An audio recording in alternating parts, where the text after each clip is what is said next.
I'm Bella, I'm 24. In the beginning was really funny. I started when I was like maybe 14 or 15, like high school, and two of the girls in my year group who I always thought was so cool started doing this like modeling academy. It was like a little school. I really wanted to do that, so I asked my mom and I started doing that. And it was just like classes on how to look after your skin and your hair and walk on the catwalk and pose. And I loved it. It was so much fun. Started getting random gigs from Instagram, like all freelance stuff, mainly like photographers and makeup artists. I always had a really big interest in photography. And so I felt like modeling was kind of like a cool way to see how photographers work. I'm cute, like I've got this, like I'm really cool and like I'm doing something that not a lot of people get to do. It was a big confidence booster at times. I was young, I was really skinny and I went into like one of Perth's biggest agencies and I was so excited. I really thought like, oh, I'm gonna get this and it's gonna be great and I'm gonna be like a supermodel. My delusion. I walked in there with like a hard drive of all my photos and stuff. And they sat me down and they were like, your photos are amazing. Like you're so photogenic. We love your look. You're tall enough, this and that. And she was like, but there's one thing. And she pulled out a tape measure, measured around my hips and was like, I think she said that my hips were 3 centimeters too big for my height and that I should come back when I lose a few. And basically asked like what my exercise routine was. And they kind of just, turned me down because of my hips, which was really, I think at the time, like it didn't affect me in really a negative way. I think I kind of knew that that was going to happen. But yeah, I think over the years that's kind of like affected me. It's not common that somebody would say something like that to your face. And I called my mom and told her like, it went really well. Like she loved my look. She said I was like so pretty and like I'm tall enough, but she said my hips are too big, so it's a no. And my mom was like, what the f? Like, what did she say? And I was like, my hips are too big, but like, that's just how it is. Like, it's fine. Like, that's totally normal. I really thought that was normal. And like, maybe it is when I'm still, I don't know if that's normal. Like, I was so skinny. I think when I was younger, I had pretty thick skin. And so it didn't like, it was just water off a duck's back. Like it didn't really affect me very much until I hit maybe like 19, 20. I don't know what happened, something snapped in my brain. And I was like, I'm fat. And so I started just like restricting. I didn't tell anybody. I felt like I was never gonna be that girl and I was always gonna be the one with the hips. And like, I'd been told I had childbearing hip at the age of like 18. And I was like, what the fuck is that? Like, why would you say that? So yeah, I honestly kind of spiraled. I had just no self-worth. Like I thought I was just scum. I was never gonna be anybody. And I think I'd kind of put a lot of value on what I looked like and not any value on who I actually was.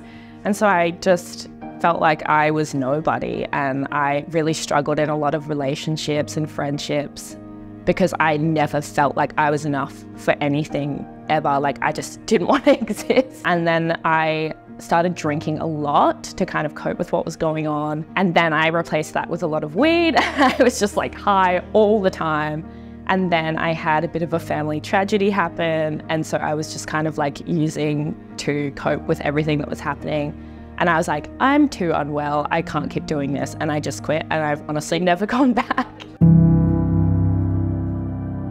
I spend a lot of time alone now, which I think for me is really important because there's no like outside people messing with what's going on up here. Just kind of like, yeah, spending a lot of time alone, trying to just keep my head clear. I'm 3 years no weed like last week. So yeah, that was a big problem for me.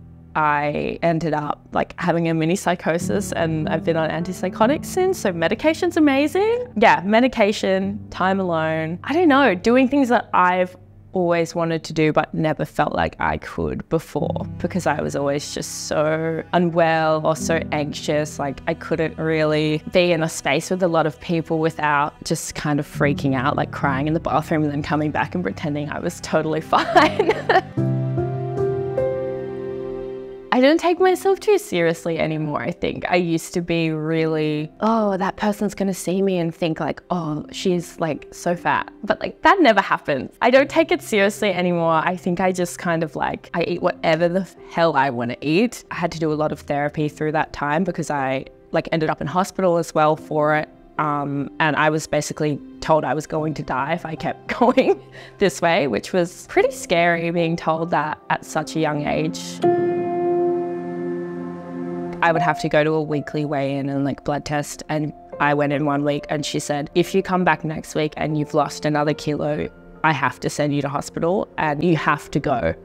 And I was like, so I tried really hard that week, but I just couldn't keep anything down. And yeah, I got sent in and she was like, I'm sorry, but you've got to go. And so I got sent to hospital, and then I did a lot of therapy, and the therapy was amazing because they taught me a massive thing is that when you have an eating disorder, it's almost like it's not a part of you. It's like if you kind of detach it from yourself and say it's like a thing that's over here that's kind of yelling stuff at you, it's not you. That to me was really handy. So now when I catch myself sort of slipping into those thoughts, I can be like, that's not my voice saying that. That is some other freak in my head. And like, he can go away because food is yum and food is life. I'm a lot better at it now, like especially with things like social media. I would like make every post so perfect because that was kind of like my brand. Now I just post a photo of something random and be like, awesome. It's very rare that you'll be in a space where everyone's looking at you and relying on you to look good. And that was something that I was doing for years. And it's just kind of like a bit of a foreign feeling that not a lot of people will experience. It's really weird. And I think it definitely affected me growing up, but I didn't realize at the time. I kind of just thought that was normal, having to constantly look good to get validation.